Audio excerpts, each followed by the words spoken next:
also tragedy when we're in too deep. And you and I, we got history. Yeah.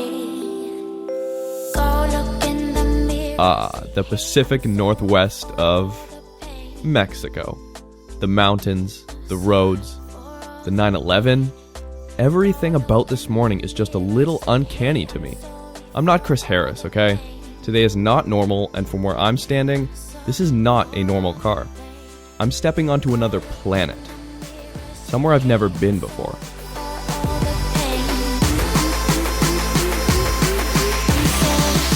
All the pain.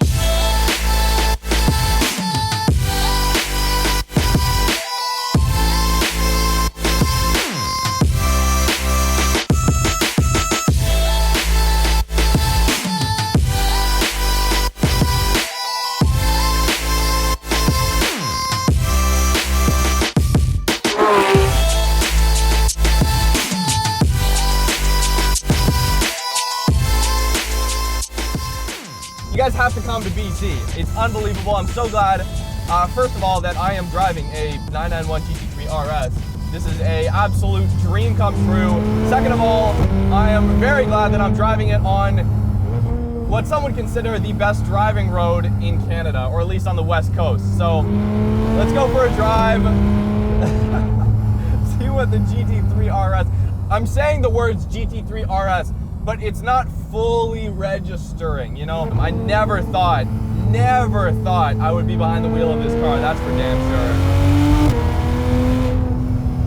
You guys should know it's got a 4-liter naturally aspirated flat 6 putting out 500 horsepower. A bunch of torque as well. It revs to 9,000 RPM, okay? 9,000 RPM. On the front, it's got 265s on the back. It's got the same wheels and tires as a Porsche 918. All right, so what does that mean? That means you have basically unlimited grip back there, or at least on the street, you're gonna be hard pressed to find a time when you'll be able to slip the back end out. Everyone was raving about the previous generation 997 GT3 RS 4.0, and they've gone back to the 4-liter naturally aspirated flat 6. Now 500 horsepower may not sound like a lot, but damn, is this car insanely fast. I mean, you're expecting a little bit of a delay in the shift, and normally in a manual transmission car, it's like, okay, let's do a second gear pull, and then we'll shift into third, and then, okay, deep breath, and then we'll do a third gear pull, right? With this, there's no time to breathe. It's like second gear, floor it, and you're gone.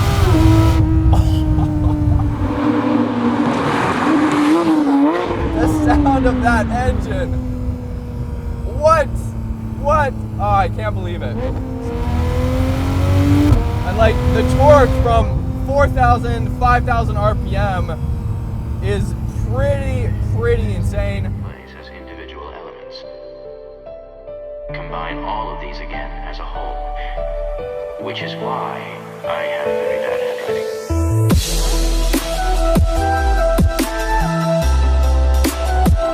Even if you haven't been fawning over the RS like I have, it's pretty hard not to get lost in the details.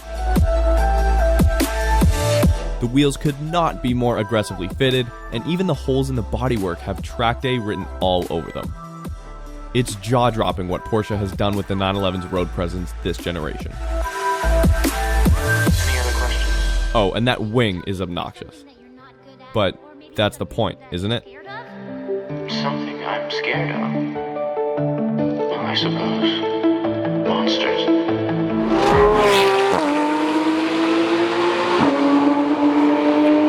So this car does have a lot of tech in it, obviously. It's a brand new Porsche. This PDK transmission, just watch this for a second. So we'll go down to third gear. It's fucking instant. This is crazy. And when you shift, all you feel when you shift at like even 6, 7, 8,000 RPM, you feel it a little bit in the steering wheel. You can feel it shift for sure, but the chassis, nothing happens with the chassis when you shift. In this, it feels like you're actually connected to the car.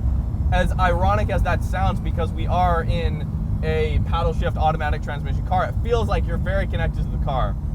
It's a very good thing.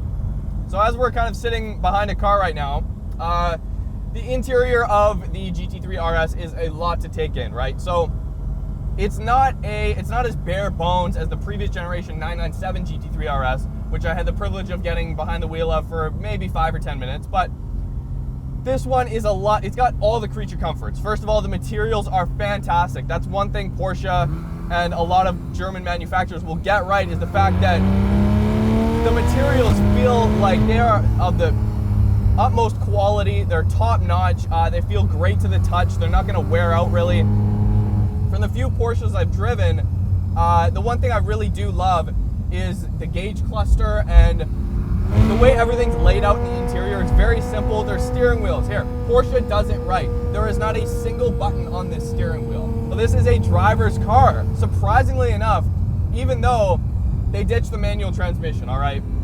It's a shame. It really is a shame. But you get into this car, and I'm not really missing a manual right now. I feel like it would kind of overwhelm me, to be completely honest. 6,000, 7,000, 8,000. Whoa!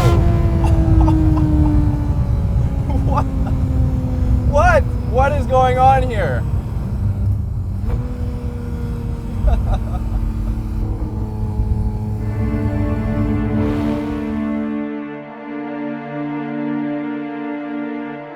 Hey, look you guys, proper, functional negative camber. Apart from that screaming Sharkwerks exhaust, this is what you get straight from Germany. It shocked me how quickly I got comfortable behind the wheel, not only in confidence, but physically as well. Those carbon fiber fixed back seats would suggest this car is going to whip you into shape, but no. It's daily driver material. Yet even with all its relative comfort, there's still no noticeable body roll on the street. It's planted. So right now I'm in PDK Sport mode, which makes the shifts a little bit quicker. If you stick it in auto mode, it'll basically, like, it just shifted down for me right there. And if I floor it, the torque is instant, and it'll know exactly what gear to be in.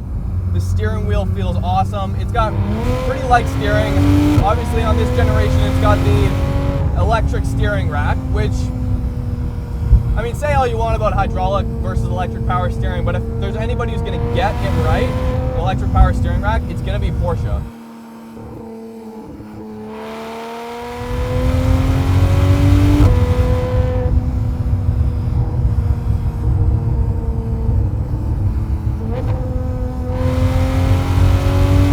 Let the car do the talking.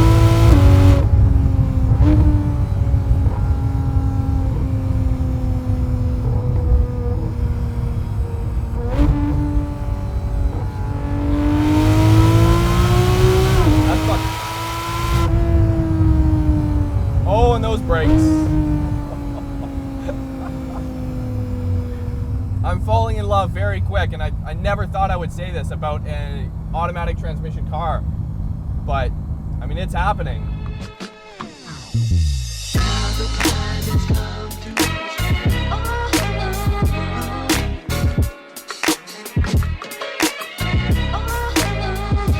This car though is something else to look at from the outside.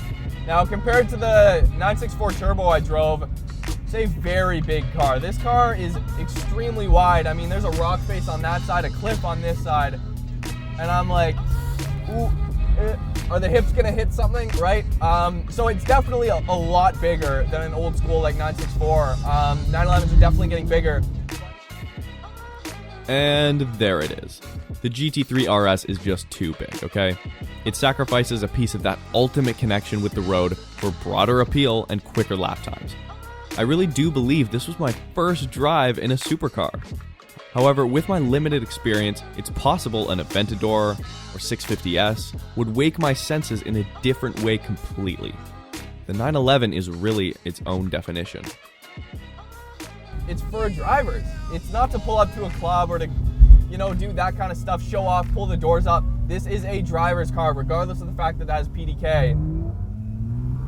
All right, so final thoughts on the GT3 RS before we wrap up here. before my day is sadly going to come to an end. First gear at 3,000 RPM.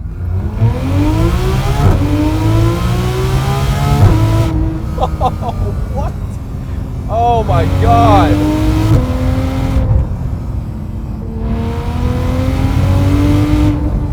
Let the car do the talking.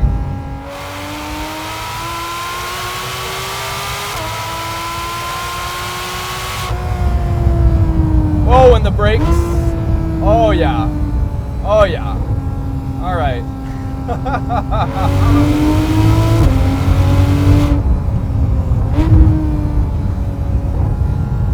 Steering so direct, you would trust your life with it. This has got to be the best sounding car I've ever driven. Sorry guys, I'm throwing it out there. This is the best sounding car I've ever driven. Thank you so much for watching this video. I hope you guys enjoyed it. I had the time of my life today. New videos every single Tuesday and Thursday. Go listen to our podcast every Wednesday on iTunes. Go subscribe, tell your friends, and we'll see you guys next time. Thanks for watching.